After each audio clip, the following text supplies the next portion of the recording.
We're going to be getting started here in just a second or two, but just want to let everybody know when the coach gets done speaking, we'll have a short question and answer time. If y'all have a question, just raise your hand. We have somebody walking around with a wireless mic, and we'll bring that mic to you so you can be picked up on the stream, so the questions can be heard on the stream. For the media, when everything is over with, we're going to take Coach back here to the back, and we'll give you an opportunity to meet with a coach one-on-one and ask him all the questions that you like. And at this time, I'd like to bring up the Director of Athletics, Robert Hill.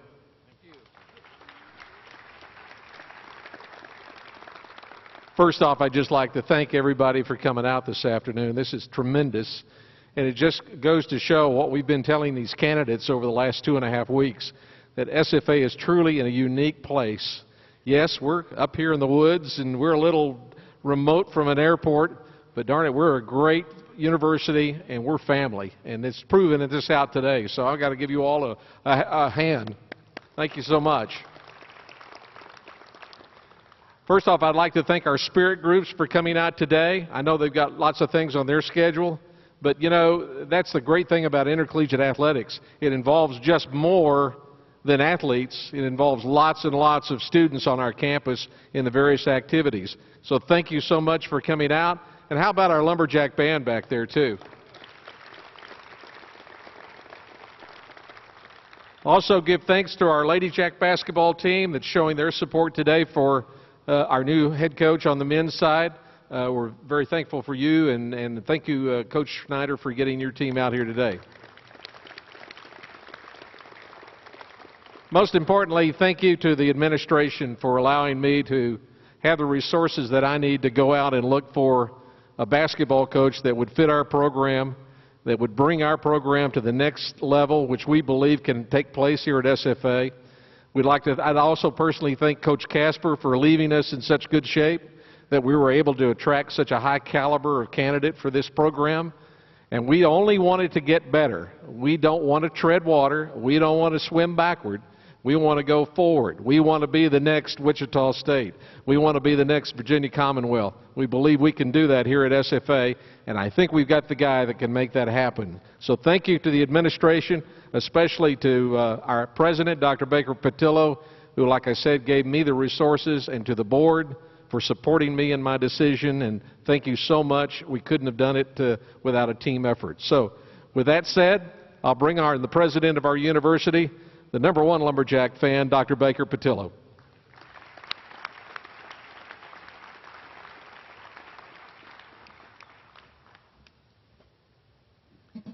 Thank you, Robert, and thank each one of you for being here today to show your interest, your dedication, and your commitment to our Lumberjack basketball team.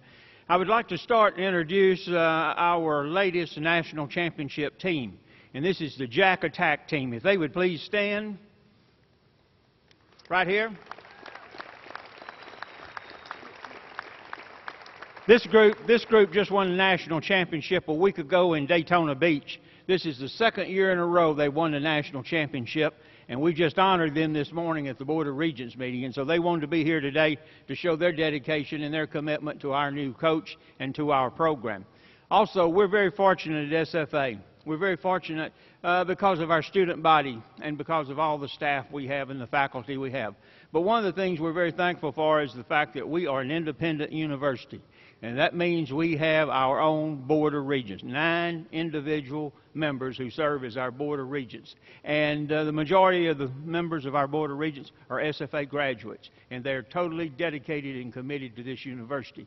We've just finished a 2-day Board of Regents meeting, and we have a complete new Board of Officers as of today, just been elected. And I want to simply recognize the Regents that are here with us today, because I'll assure you they're all dedicated and committed to this program.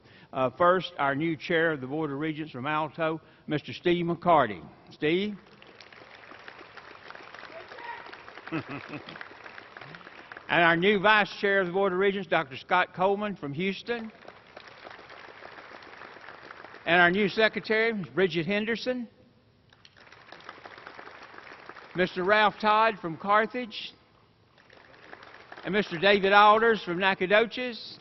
And then our student regent that everyone knows, Ms. Jordan Dukes here. So we're delighted to have our regents here.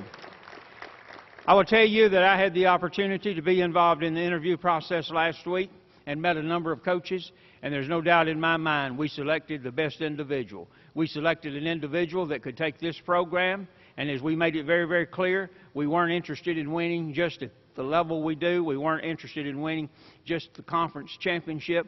We want to win that tournament championship and get into the NCAA playoff, and we want to do it on a consistent basis. And I am totally convinced we have the individual to do that. So thank all of you for coming and making the same commitment that I have.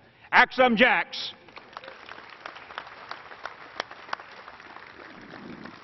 Let me tell you, when you have a president like Dr. Patillo and you're in the room with those candidates and the president of your university is there, it changes kind of the atmosphere in the room. That guy knows we're super serious about this. We want a winner. Well, let me tell you a little bit about Coach Brad Underwood.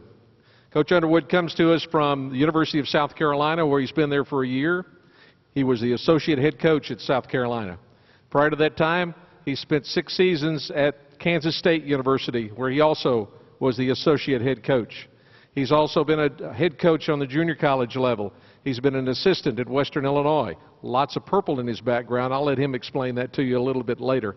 But nonetheless, when we sat down in the room and we began to talk about what our vision was for SFA basketball, and did that vision mesh with what he thought he could do here at SFA, we also told him that what we have, we can win with. And he said, Coach, everybody that wants to get their first Division I job wants to go to a place where they can win. You win at SFA. That's where I want to be. So after some contemplation, after some hard prayers, we know we've got the right guy. He's a family man. He cares about the players. He'll be a wonderful recruiter. He'll be active in the community and on campus.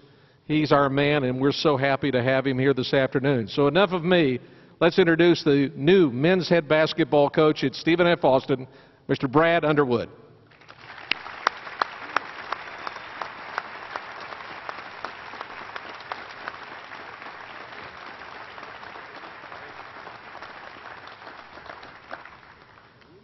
Thank you. I'm blown away by this. This is tremendous. I'm very impressed and very appreciative, very excited to be here. All right, I need to. Not as short as you. First of all, I'd like to start out by thanking. This was something that means so much to me and my family. I'd like to thank President Patillo, Robert, the committee. It was something that I told Frank Martin, the head coach at the University of South Carolina, when I got done with this process. In the interview, I said, he asked me how it went, and of course, when you interview, you always think that it goes well, but your view doesn't really matter. It's the matter of what they think. And the one thing that I said was I walked out of the interview feeling 100 times better than I did going in. My interest in this job was to find a program that had the culture of winning. And that's something that anytime you walk in and you see the head of the Board of Trustees and the president and the athletic director, John was in the room as well, you know you have tremendous support. I am so appreciative for that. That means a great deal to me, and it means a great deal to my family. This is a dream come true for my family. 25 years I've had a person by my side who is probably the only person that can keep me in line. She's as competitive as I am. There's no bigger critic. I walk in the door every single night and she tells me everything that we did wrong. And she tells me everything that we did right and who we should play a little more. So guys, you better make sure that the lady down there at the end, you're awful nice to her. But my wife of 25 years, Susan, if you'd please stand. My much better half.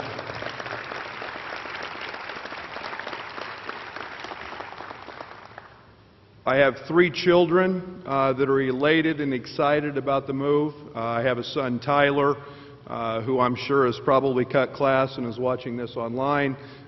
He is a sophomore in high school. I have 2 daughters.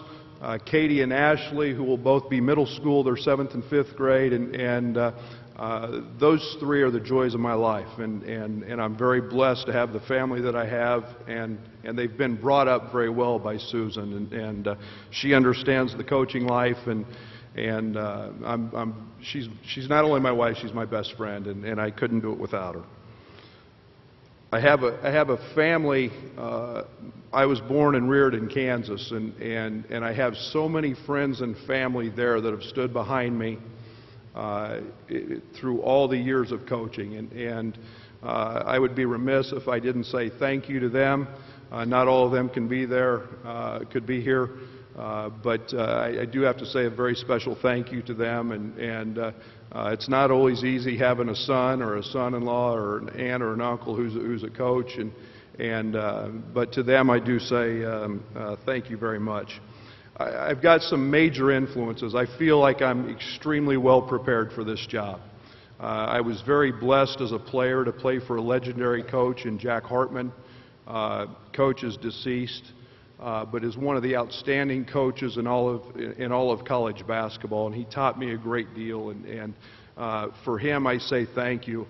Bob Huggins, Hugs as we call him, is a dear friend, and I was a junior college coach in Daytona Beach, and Hugs hired me, brought me back to my alma mater, to Kansas State, and learned a great deal. Hugs has over 700 wins. He's one of the winningest all-time coaches in the history.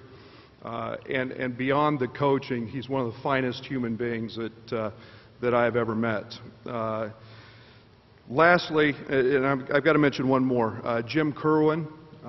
Jim is a gentleman that I spent 10 years with at Western Illinois University. Gave me my opportunity at the Division I level. A great friend. He's retired. He's already excited because he lives in Norman, Oklahoma, and he's already told me how many games that he's going to be able to make. So I'll have another critic along with Susan every night out. But and then lastly, and this one's dear to my heart. It took a job like this for me to leave Frank Martin. He's a special person, and everybody knows him for the stares, and ESPN loves him because of his passion and his excitement. But I would not have left that staff and him for any other job but this one. Thank you. And he's a dear friend. He's a great coach, and as good a coach as he is, he's a better human being. He's loyal. He's trustworthy, and he's got a friend for life. And to him, I'd like to say thank you. There's a group of guys that allowed us to be successful at Kansas State, and it started at Kansas State, and I have to mention them. Matt Figger, Lamont Evans, Andy Astley, Scott Greenewalt, Dylan Lockwood, and Doug Edwards. We all started the deal at Kansas State together. We worked together. Most of us stayed when Coach Huggins left to go to Morgantown, West Virginia, and go to his alma mater. We all packed up when we left, and Frank brought us all to South Carolina. Part of the reason we were successful, which has allowed me to stand here today, is because of the job that those guys have done.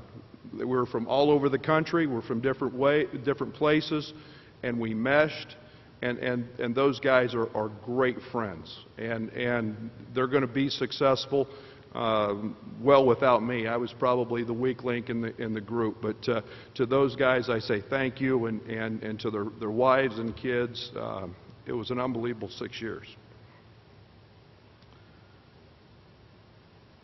I get to inherit a great program, and to Danny I say thank you.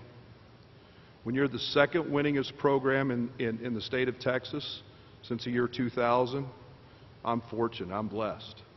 The culture of winning, 3 conference titles, NCAA tournament appearance, 2 NITs, to follow a gentleman who's the second winningest coach in the school's history, I say thank you. I don't run from that opportunity. I look forward to the challenge of taking that to the next step. Very few places do you walk in and do you find a culture that is established, and that's a culture of winning, and obviously, as I stand here in front of you, a culture of pride. There's a lot of pride at this university. I was amazed at the beauty of this campus and how well everything is kept, and that pride is something that is very rare. And I'm ecstatic to be up here in front of you taking over a program that has had so much success.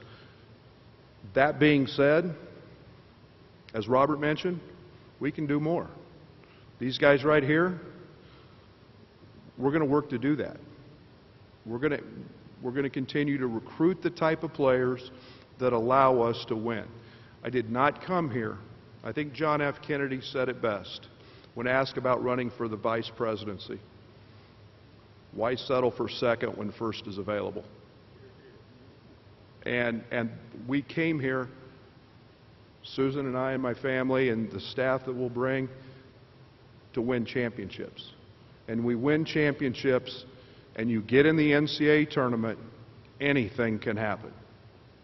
And that is proven. That's a very fine line. We were one offensive rebound away from a Final Four, and if that goes the other way, maybe we're playing for, I've got a national championship ring. You need a little luck, but that's the goal, that's the plan, and that's the reason I stand here today with that in mind. Not only do we want to continue to win on the court, there's 3 of these gentlemen down here made the all-academic team. We want to continue to work off the court as well. Providing young men the opportunity to grow. They come here as boys. They come here not knowing, if you remember what it was like being 18 years old, and they come here with the opportunity to leave as young men.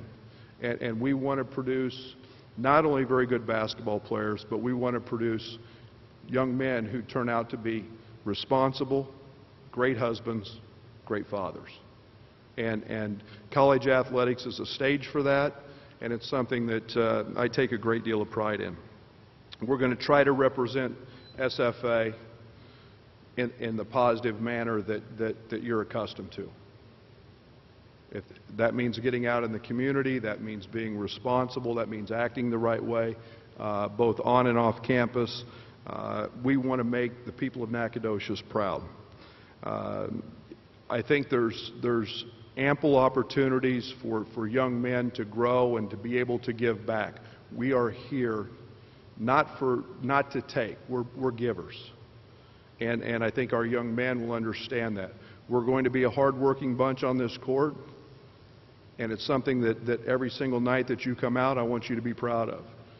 But I also want you to be proud of the accomplishments and be able to hire these young men when they've earned their degree, because they will walk across the stage. And that's something that I take a great deal of pride in. In closing, there was one thing I learned in South Carolina, and I was only there literally a year. Started there April 4th, and at the University of South Carolina, we never were very fond of the color orange. Now I know our head football coach back here was probably a little, he understands that rivalry quite well, but I can promise you the one thing that we're going to be very cognizant of in this program is nobody's going to wear orange. Thank you. It's an honor to be here. Axe 'em Jacks. Let's go get 'em.